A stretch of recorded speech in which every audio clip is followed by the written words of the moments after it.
Hello and welcome into this week's edition of the NASCAR Xfinity Series Rewind Show right here on Racing News Now. As always, I'm your host, Garth Allen. Thank you once again for joining me today.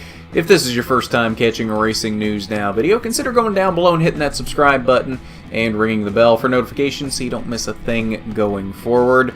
On this channel, we discuss a lot of motorsports, namely NASCAR, ARCA, IndyCar, and Formula One. And on today's edition of the Xfinity Rewind Show, we're looking back at today's 10th annual U.S. Cellular 250 presented by the Rasmussen Group. And a few things going on in this race. 6 cautions total for 41 laps. First caution coming out at lap number 20 for debris in turn number 3. Then the stage-ending caution for stage 1 happened a little early at lap 57. When the 01 of Vinnie Miller spun on the front stretch. That would end up being the end of Stage 1, as Stage 1 was 60 laps. Stage 1 winner was Cole Custer. Stage number 2, no incidents happening whatsoever. Stage 2 ended at lap 120, and that was won by one Mr. Christopher Bell. It's a familiar name we've heard a lot lately, as he's won the past 2 Xfinity races. Did he make it 3 in a row today? We'll find out in a moment. And lap 238, that was the next caution flag. Over 100 laps past the end of stage number 2. And that would be Chase Briscoe and Christopher Bell getting together in turn number 4. But oh no, that would not be the end of Christopher Bell's day. And really, it wouldn't even be the end of Chase Briscoe's competitive day. Lap 244, shortly afterward, cautions breed cautions. The 0 of Garrett Smithley spun in turn number 4 to bring out the caution, and the final caution flag of the day to send us into overtime, as the scheduled distance was 250 laps. Matt Tifft and Max Tullman get together in turn number 1. That resulted in an over 17-minute red flag to get everything cleaned up and okay from that. We went a total of 257 laps in this race. 7 laps over the scheduled distance of 250 laps. Cole Custer led the most laps on the day with 104. Christopher Bell not far behind, though, with 94 laps led. Also in double digits was Elliott Sadler, who led 41 laps. 6 laps apiece went to Justin Allgaier and Shane Lee. 5 laps went to Kyle Benjamin in the 18 car this week, and 1 lap went to Brandon Jones. Alright, so let's get into the results. Christopher Bell wins 3 in a row. An absolutely fantastic finish between Christopher and Justin Allgaier. Beating and banging, typical short track racing.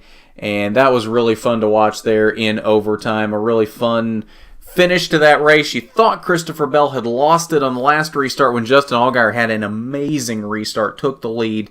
And then held the lead into the caution that went into overtime.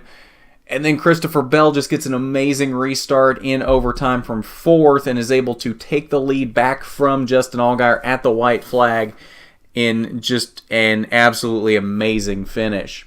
Kyle Benjamin came home with a very strong 3rd place finish in his final scheduled race for Joe Gibbs Racing this season.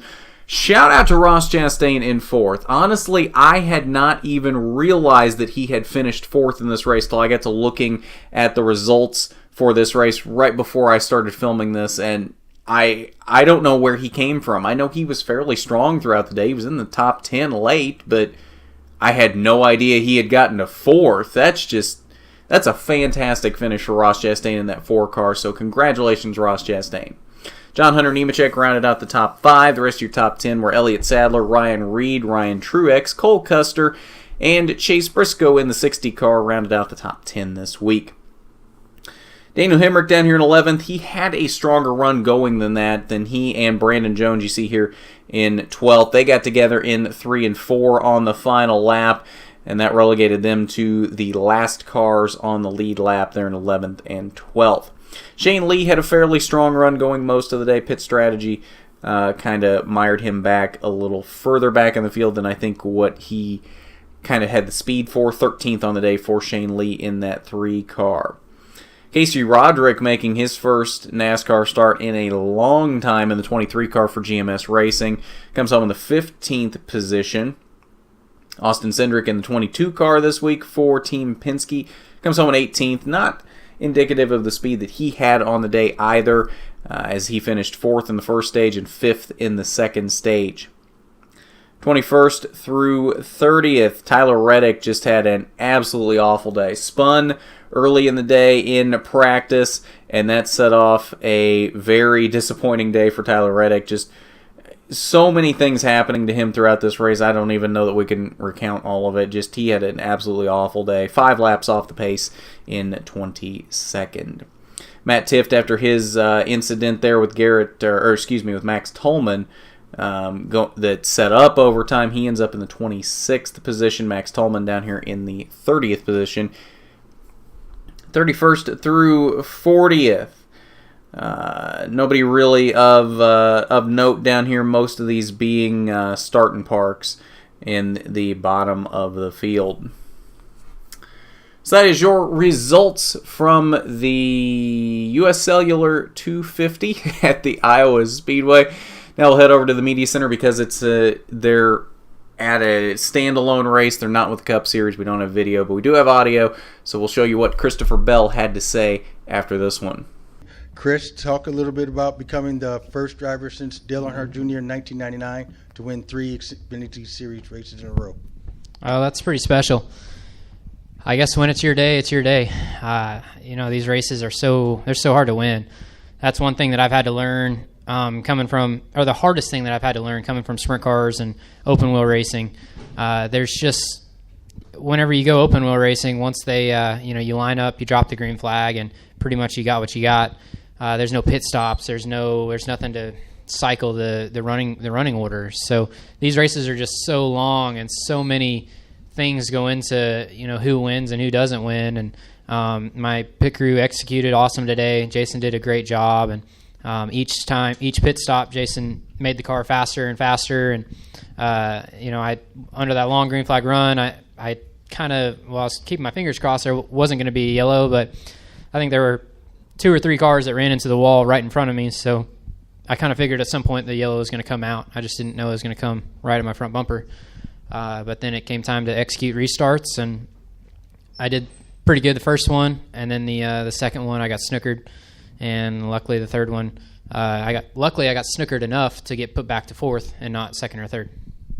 And we'll take a look at your playoff grid before wrapping up here today. Christopher Bell now with his 4th win of the season, obviously very much extending his lead on the playoff grid right now. 24 playoff points currently for C. Bell. The next closest, obviously, as we see on here, is Justin Allgaier with 8 playoff points.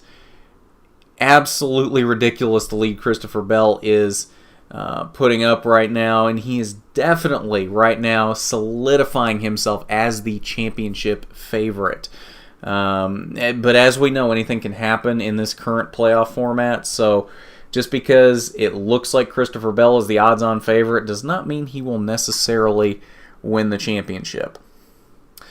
Nobody really moving on the playoff grid this week other than Elliott Sadler bumping back up to the top of the guys in on points. He and Cole Custer and Daniel Hemrick are really in a fairly tight battle here at the top of the guys in on points. Although at this point, I don't know that any of them are going to win the regular season points championship, as that does award some playoff points. Christopher Bell now is 16 points on top of Elliott Sadler in the overall points. So at the rate we're going, I think Christopher Bell is going to get that as well. So these guys that are the top of who's in on points, it doesn't necessarily make a huge difference other than they've really gapped themselves above the cutoff line. Speaking of the cutoff line, Ross Chastain to Michael Annett is now 40 points. That widened out by about 10 points this week thanks to Ross Chastain's phenomenal run there in the 4th position. So that makes a little bit more work for these guys below the cutoff line. Michael Annett, Ryan Sieg, Jeremy Clements, Alex LeBay. Annett and Sieg don't necessarily need a win yet. But we're getting closer to the playoffs, and we're getting to that point where if these guys don't start really making up some points, they're going to need a win, especially if Ross Chastain keeps doing what he did today in Iowa. there's no way they'll be able to point their way in if Ross Chastain continues to get top 5. So we will see what happens with that going forward, but I think that will do it for us today on the NASCAR Xfinity Series Rewind show. We've got one more Rewind show coming up for you this weekend. That'll be, I guess it'll be today, probably by the time this goes up. On Sunday for the Cup Series from Pocono. We'll have that Rewind show for you coming up late Sunday night, as well as pole position as usual, recapping all 3 races from Pocono this weekend: ARCA, Trucks, and Cup, Xfinity from Iowa, IndyCar from Mid-Ohio, and F1 from Hungary. So full slate on pole position Monday night. And so you want to check all that out, and if you haven't already, you need to go down below and hit that subscribe button and ring the bell so you don't miss any of that going forward. And if you haven't done it already, hit that big thumbs up button if you like the video. It is much appreciated when you do. So with that, this has been the NASCAR Xfinity Series Rewind show. I'm Garth Allen for Racing News Now.